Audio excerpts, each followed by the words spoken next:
নমস্কার, খবর দিনভর নিয়ে আপনাদের সঙ্গে রয়েছি আমি জুনেল। আজ সকাল থেকেই ফের ইডির হানা কলকাতার একাধিক জায়গায়। ইডির অভিযানে শিক্ষক নিয়োগ দুর্নীতি তদন্তে ইডির হানা। নিউ টাউনে প্রসন্ন রায়ের 3টি ফ্ল্যাটে ইডির হানা।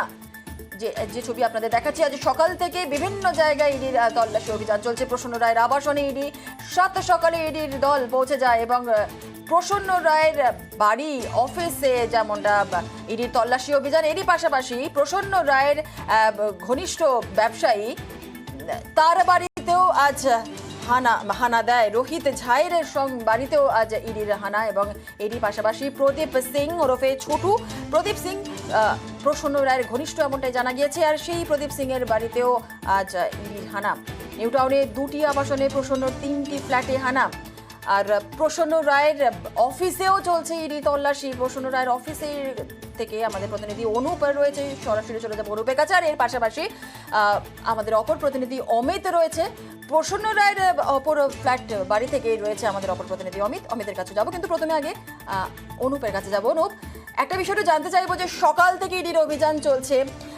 এই প্রসন্ন রায়কে এর আগে গ্রেফতার করা হয়েছিল এবং তারপর তার জামিনও হয় এবং জামিনের পর আজ আবার একই দিনে একই সঙ্গে একাধিক জায়গায় প্রসন্ন রায়ের বিভিন্ন জায়গাতে ইডির তল্লাশি অভিযান চলছে। কি খুঁজতে চাইছে ইডি সূত্রে ঠিক কি জানা যাচ্ছে?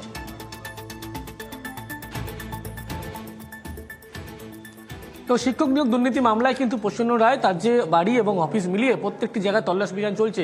শুধুমাত্র বাড়ি অফিস নয়, তার যে ঘনিষ্ঠ একাধিক ব্যক্তি তাদের বাড়িতে, একদিকে যেমন প্রদীপ সিং তার বাড়িতে তল্লাশি চলছে, অন্যদিকে আরও এক ব্যক্তি মূলত তার বাড়িতেও তল্লাশি চলছে। তার কারণ ইতিমধ্যেই আমি যে অফিসের ছবিটা দেখাবো, প্রসন্ন রায়ের যে ট্রাভেল এজেন্সির অফিস, এই অফিসে কিন্তু ইডি আজকে সকালবেলা আসে। যেহেতু চাবি প্রথমে ছিল না, ঢুকতে তাদের সমস্যা হয়, পরবর্তী ক্ষেত্রে 3 ঘন্টা অপেক্ষা করার পরে এই মুহূর্তে ভিতরে তল্লাশি অভিযান চললে বাইরে কিন্তু কেন্দ্রীয় বাহিনী এইভাবে মোতায়েন করা আছে। প্রসন্ন রায়ের মূলত বাড়িতে এবং অফিসে তল্লাশির কারণ কি?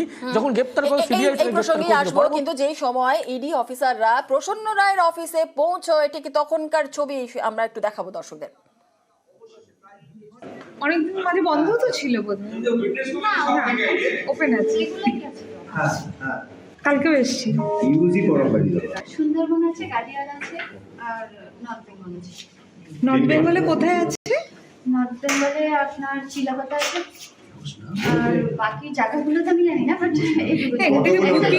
বুকিং করি না। কতগুলো হোটেল আছে? হ্যাঁ, কটা হোটেল আছে? আমার মানে আমি জানি হোটেল আছে, কটা আছে এটা আমি জানি না। আপনাদের এখান থেকে কোথায় কোথায় বুকিং হয়? বুকিং বলতে দেখুন ম্যাডাম, আমি তো বুকিং করি না, আমি রিসেপশনিস্ট। আমি জানি বুকিং হয়, বুকিং যারা করেন ওনারা বলতে পারেন। কত স্টাফ আছেন এখানে? আইডিয়া তো 30 হবে, ওর বেশি আমার মানে এটা হ্যাঁ, এটা কি আইডিয়ালের অন্য অফিসও আছে? আইডিয়ালের অন্য কোনো অফিস না, মানে এটাই অফিস, এখানেই আমরা সবাই কাজ করি। প্রসন্ন রায়ের অফিসের কর্মচারী যারা রয়েছে তারা বিভিন্ন রকম কথা বলছেন, বিভিন্ন রকম ইনফরমেশন দিচ্ছেন। অনুপ,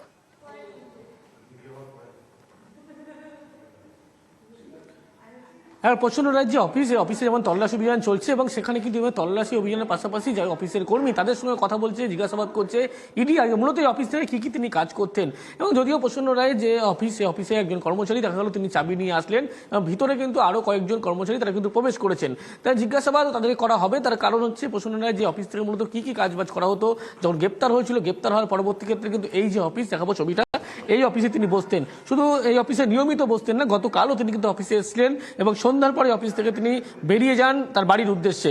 তারপরেই আজকে ইডির পক্ষ থেকে এখানে তল্লাশি অভিযান এবং তল্লাশি অভিযানের আরও গুরুত্বপূর্ণ কারণ হিসাবে দেখছে যে প্রসন্ন রায়ের যে 450-র বেশি সম্পত্তির কথা বলা হচ্ছে, সেই সম্পত্তি কিন্তু বেশ কিছু বিক্রি করা হয়েছিল, আরও বেশ কিছু সম্পত্তি বিক্রির ছক করা হয়েছিল বেশ কিছু দালাল মারফত। তার কারণ প্রসন্ন রায় যখন গ্রেপ্তার হয়েছিল একাধিক সম্পত্তির হদিশ মিলেছিল, বেনামি সম্পত্তি খোঁজার চেষ্টা করেছিল। পরবর্তী ক্ষেত্রে ইডির পক্ষ থেকে কিন্তু বেশ কিছু আর্থিক লেনদেন তথ্য উঠে আসে।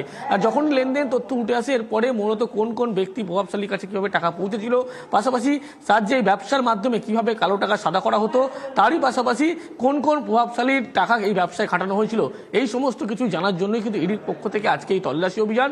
এবং প্রসন্ন রায়ের যে 83টি কোম্পানির কথা উল্লেখ করা হচ্ছিল তার মধ্যে 3টি কোম্পানিতে ডিরেক্টর থাকলেও বাকি কোম্পানিতে পার্টনার ছিলেন।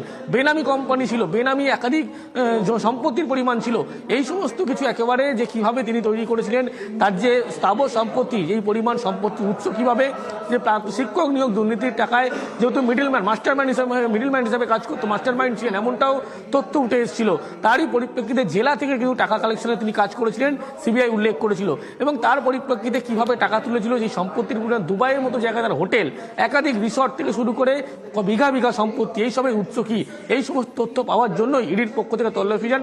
তথ্য আগেই কিন্তু মিলেছিল, কিন্তু এরপরেও মূলত বেশ কিছু এভিডেন্স জোগাড়ের জন্য ইডির পক্ষ থেকে অভিযান করা হচ্ছে।